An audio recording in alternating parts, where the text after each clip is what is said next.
Hello, welcome to a Board Deck and Dice Kickstarter preview here. We have cracker games from the Dark Imp. Now all this came inside this reusable cracker. There is no pop with the cracker as yet. I don't know if they're working their way around that, but you have nice contents and everything. It looks ready to go, although technically this is still the prototype stage.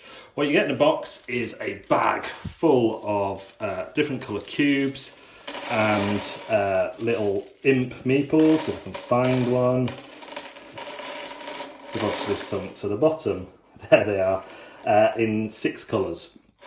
You get, of course, cracker trivia and jokes, which I won't ruin for you, if they can be ruined. You get 6 player screens with different colours on, with all the colours on and stuff, and these are sometimes used as markers instead of player screens.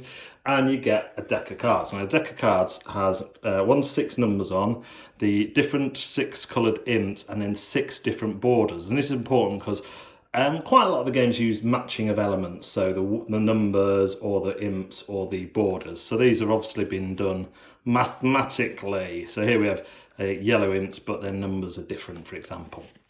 The last thing you get is 6 sets of instructions. Now all the instructions come on a sheet of paper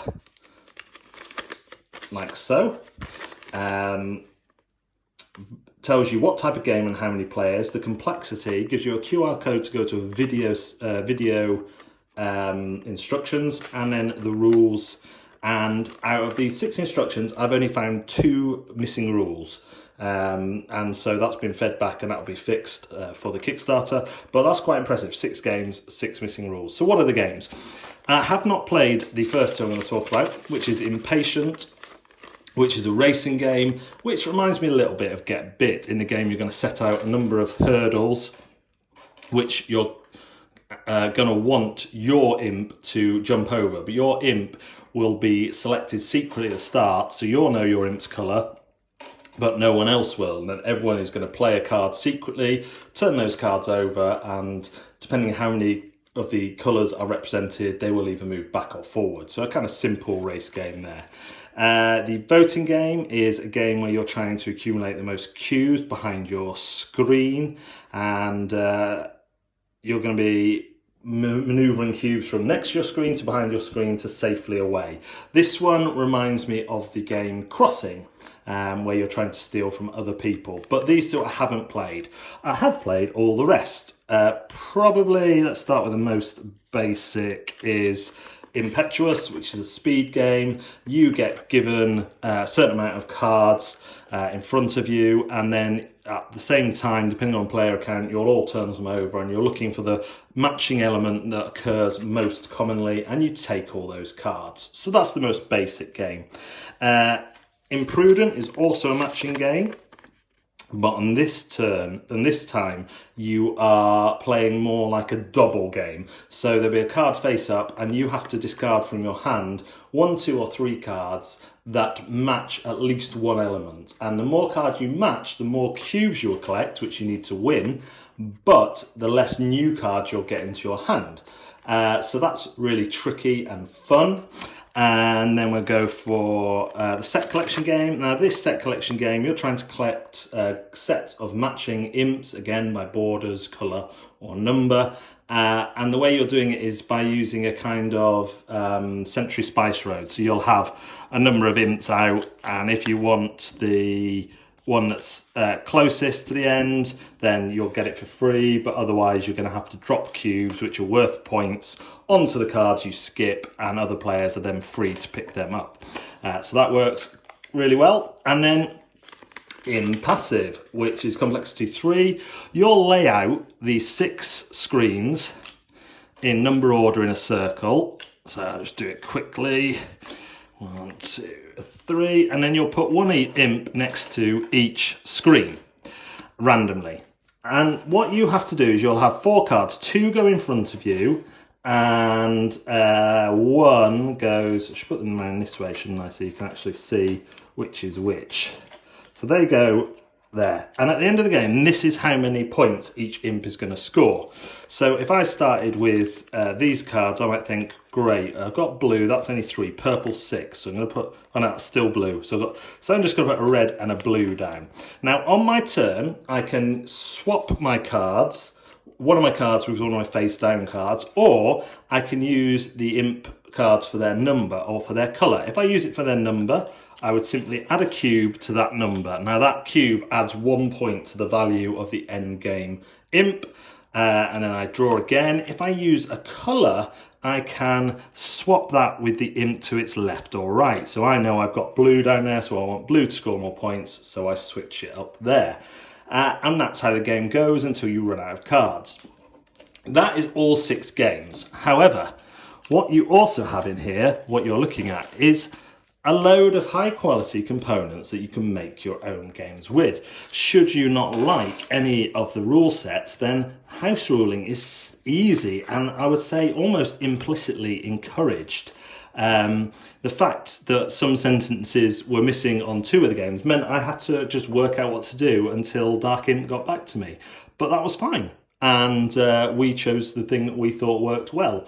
And this, as well as being a set of games for new gamers, family gamers, that sort of thing, I think this is a great little set that, what am I trying to say? That encourages a bit of creativity. So I don't just think this is for new gamers and non-gamers. I think that there is scope here for gamers to buy it for their families too. But let's go talk about that. So first of all, apologies for this makeshift little scene here. There is my house is leaking. I turned 40, my house is leaking. What can you do? Previews, videos still need to be done. So today we are previewing cracker games from the Dark Imp, and I really like this as a whole package. The intended audience is for people new to gaming or who want to get more interested in gaming, but I've actually would say that there's another audience as well, but we'll get onto that. In the box, as you've seen, you get those 6 games. I wasn't able to play the 4-player games due to COVID and all that, but I read through the rules. But yeah, they seem on par with the rest of the offering is what I will say about the 4-player games.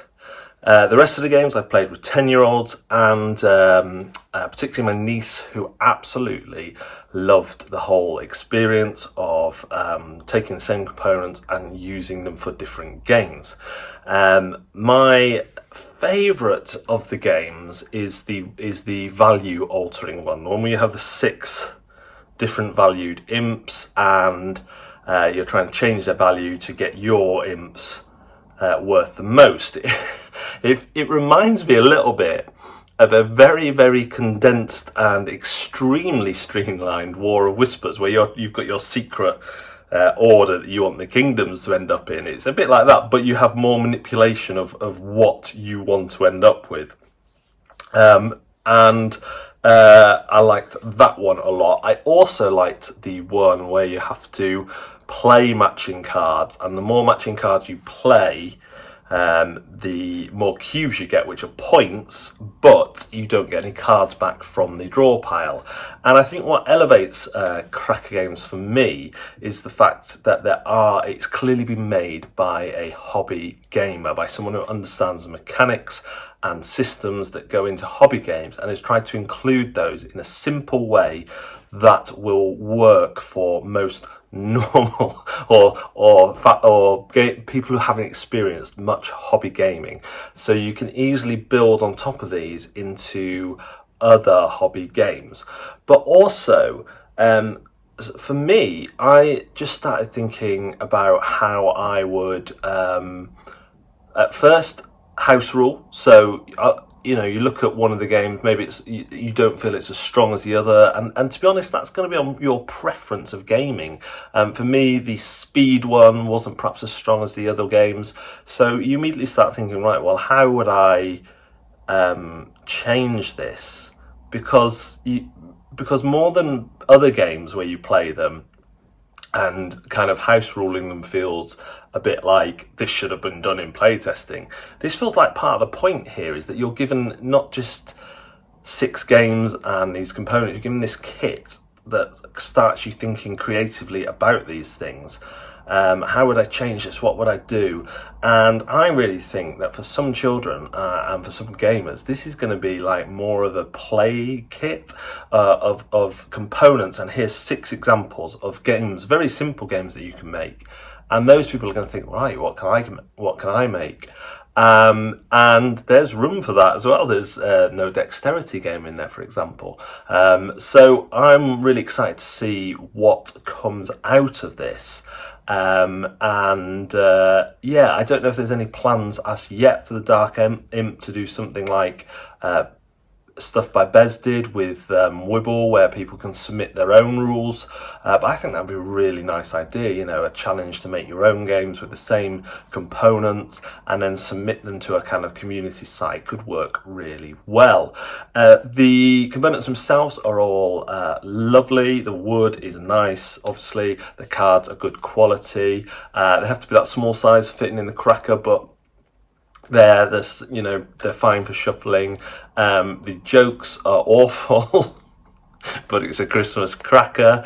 And the rules, I think I spotted 2 omissions in the rules, and they've already been fixed by the Dark Imp. So yeah, all in all, it feels like a very cohesive package.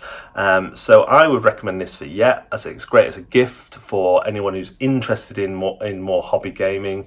Say, well, try out these, see how you get on.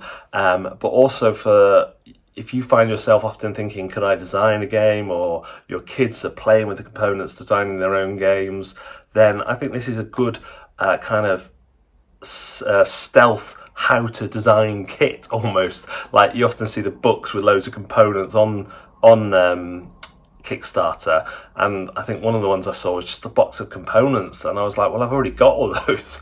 But this, with the examples of how some games can be made, I think is, without including any tips, it is a kit that inspires creativity. I've been really impressed with this. The games vary in strength, and again, this is going to vary on your taste. None are particularly heavy.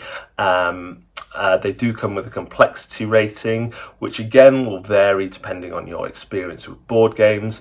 But there are some that are, I think all 6, you could pay for probably 3 of these as packaged products finished, you know, like at least, and you're getting 6 in there.